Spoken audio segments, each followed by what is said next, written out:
Bila sebuah wadah air memiliki lubang, air yang di dalamnya akan bocor keluar. Hal ini bukan masalah apakah ada air di dalamnya atau tidak, tetapi yang menjadi masalah adalah ada lubang pada wadah itu. Beberapa orang sangat damba untuk mengenal salib. Terkadang mereka juga damba untuk memikul salib. Orang-orang seperti ini seharusnya penuh dengan hayat Tuhan. Tetapi anehnya, sekalipun mereka sangat mencari dan mendambakan untuk memikul salib, mereka tidak menyentuh hayat Tuhan di dalam mereka. Sebaliknya mereka menyentuh kematian, karena seluruh hayat yang mereka dapatkan telah bocor keluar. Hayat yang kita bicarakan di sini adalah hidup Tuhan, atau hayat Tuhan yang kita peroleh melalui kelahiran kembali, dan terus bertumbuh melalui penuntutan rohani kita.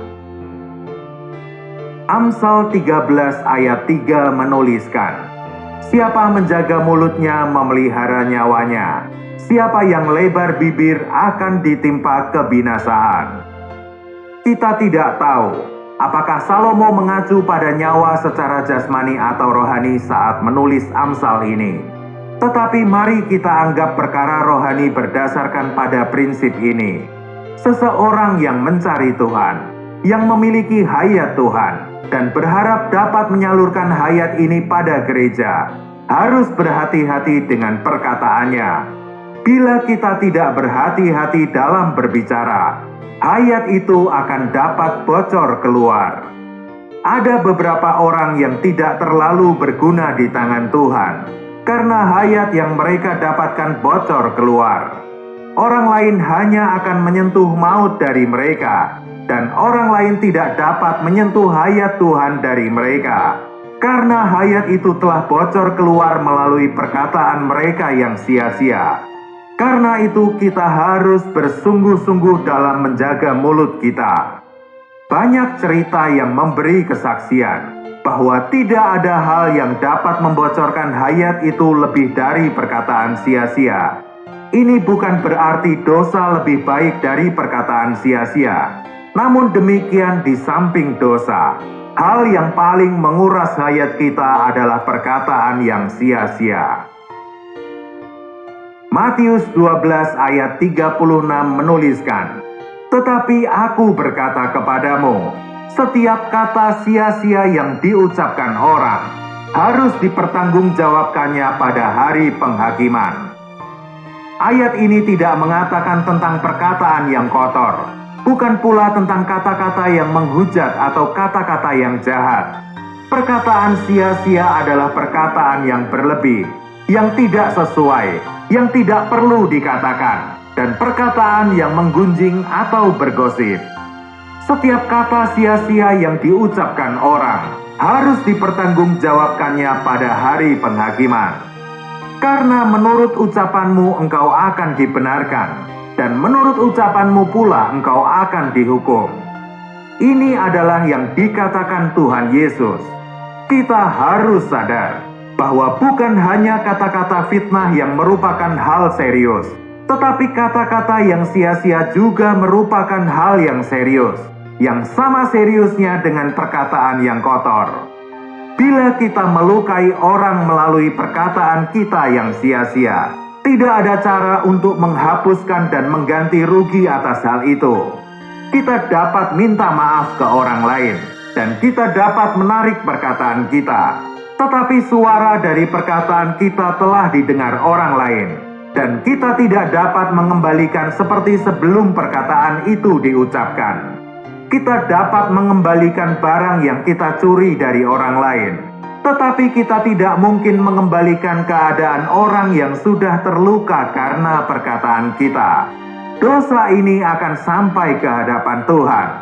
Karena itu Tuhan Yesus berkata, setiap kata sia-sia yang diucapkan orang harus dipertanggungjawabkannya pada hari penghakiman. Karena menurut ucapanmu engkau akan dibenarkan, dan menurut ucapanmu pula engkau akan dihukum. Amsal 15 ayat 4 menuliskan, "Lidah lembut adalah pohon kehidupan, tetapi lidah curang melukai hati." Lembut di sini berarti tidak panas, tidak tajam, dan sesuai. Lidah yang lembut adalah pohon kehidupan. Lidah yang lembut adalah lidah yang tidak tergesa-gesa, tidak ceroboh, dan tidak banyak bicara. Lidah ini seperti pohon kehidupan. Seseorang tidak dapat mencium aroma Kristus dari orang Kristen yang suka berkata sia-sia. Mereka yang suka berkata sia-sia tidak dapat mengalirkan hayat ke orang lain. Perkataan sia-sia adalah lubang yang besar yang dapat membocorkan hayat Tuhan di dalam kita. Perkataan yang sia-sia merupakan suatu lubang yang dapat membocorkan hayat. Karena itu, untuk menjaga mulut, kita perlu membereskan hati kita. Tuhan berkata dalam Matius 12 ayat 34, bahwa yang diucapkan mulut meluap dari hati. Bila kita menyimpan sesuatu di dalam hati kita, lambat atau cepat hal itu akan terungkap melalui mulut kita. Bila kita tidak mengungkapkannya di sini, kita akan mengungkapkan hal itu di tempat lain. Apapun yang ada di dalam hati, mulut akan mengungkapkannya. Karena itu, untuk belajar menghentikan perkataan sia-sia, kita perlu mulai membereskan hati kita di hadapan Tuhan.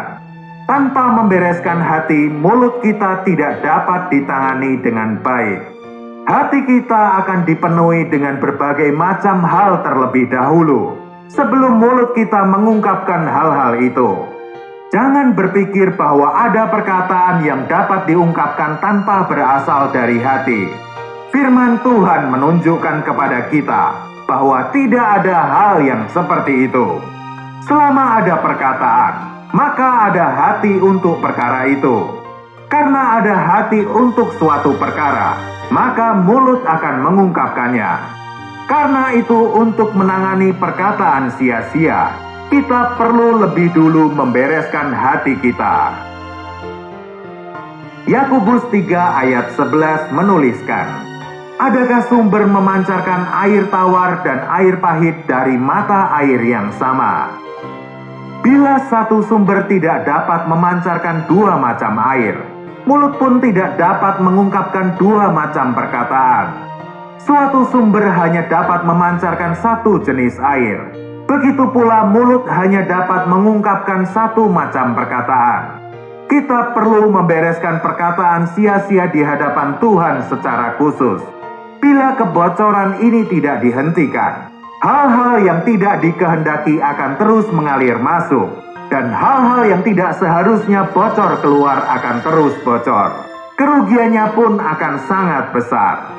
Kita harus menghentikan kebocoran ini dengan segera.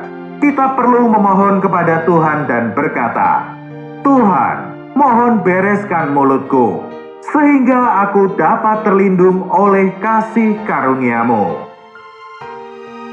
Kita tidak saja harus membereskan mulut kita, tetapi kita juga perlu membereskan mulut orang lain.